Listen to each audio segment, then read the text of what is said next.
We're in the month of October, and one of the best things you can do when you're in the month of October is put out something scary because it's Halloween.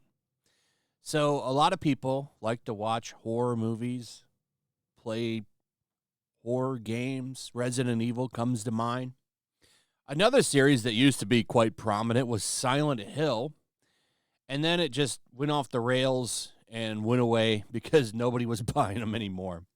But there were some good games in there. There really was. 2 comes to mind. 4 is pretty good. I guess they're going to remake 4 now because this game is sold so well. 1 million copies after 3 days, and I would imagine it's going to keep selling because I hear nothing but good things about it. Now, unfortunately, there is one of those sweet baby groups attached to it, but it looks like the changes are minimal. The biggest thing is that Angela character. Look at her comparisons between the original and this one is pretty striking. But if you're playing on PC, there's already a mod to fix that.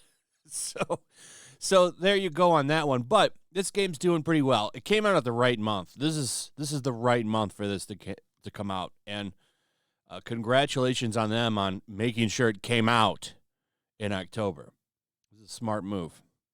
However, not every game seems to be benefiting from an October release, though this one I don't think would, but it's Dragon Age The Veilguard. Now, this is a pretty big series, actually. Dragon Age is big. See a lot of people talking about Dragon Age. The Origins one. This one, not so much. I don't see any hype around this game. And I'm pretty tuned in to what's going on in entertainment. And I don't see really anybody talking about Veilguard. And if they are, they're talking about things like top scars and stuff. The presentation for this game is really strange. The only thing I've really seen on this are pretty much a lot of, I hate to overuse it, but like woke talking points.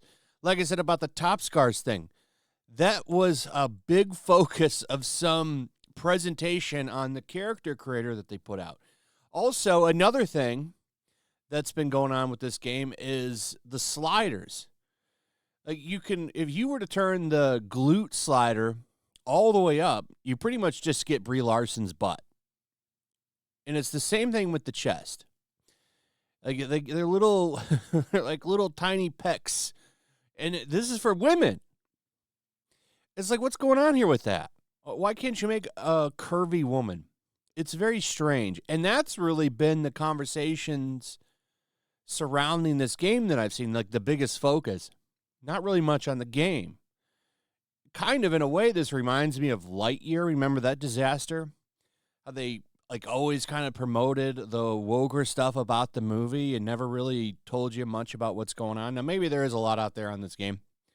Admittedly, I'm not interested in this game. I don't remember if I played the old one or not for very long. I know I didn't finish it if I did. I don't remember when that game came out, but my suspicion that this game has no hype around it seems to be somewhat confirmed with this post from Stuttering Craig, who says, my retail insider says physical copies are not better between both the gold and standard editions in their 800-plus stores. They have just under 2,000 pre-orders between PS5 and Xbox.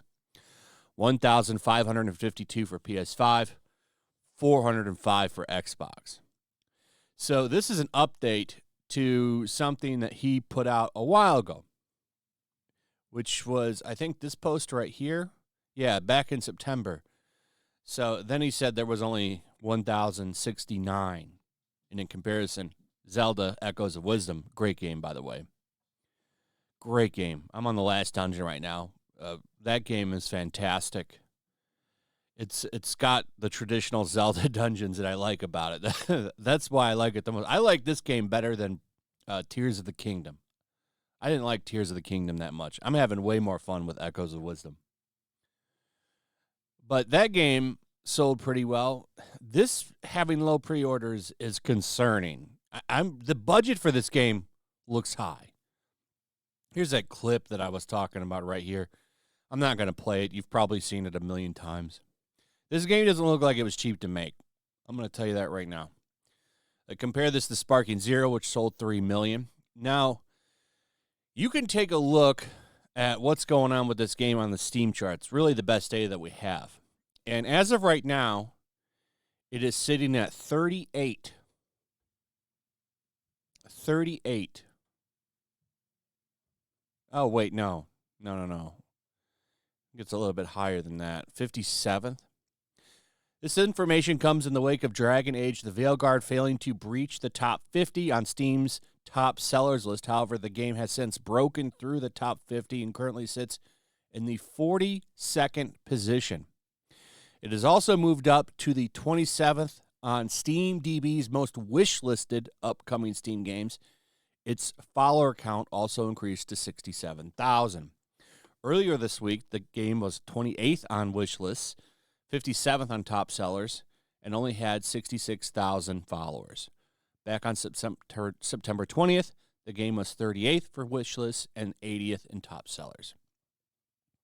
Still kind of low considering this game comes out in 2 weeks. So it's in the top 50. Whether or not it bombs or not, I don't think this game is going to bomb. I think this game is going to sell, but I don't think it's going to sell above expectation. I don't think it's you know what? I think this is going to be similar to an Alan Wake 2. That's what I think is going to happen with this game. It's going to sell some units, but it's not going to be profitable. This game has a lot of DEI all over it. If you've been following it, you can see it.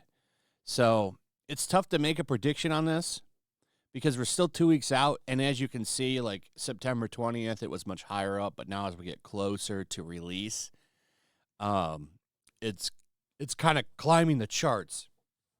So it could very well do okay.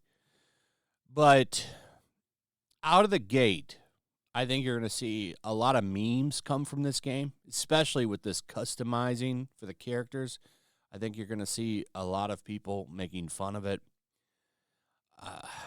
The gameplay seems to have taken a backseat to some of this stuff. Now, I could be wrong, but I think the launch for this game is going to be interesting. And we're going to get to see Steam numbers. That's the nice thing about this. We should be able to see Steam numbers. It's on Steam, so I don't see why we wouldn't be able to take a look and see what's going on with this game. So this is a big one to watch. We've seen a lot of failure with these agenda-driven games this year, and I think we might see one more. Anyway, let me know what you guys think about all of this. I'd like to hear from you. Also, if you would, please like, subscribe, share the video. Make sure you're still subscribed. Hit that notification bell, and we'll see you on the next one. Peace.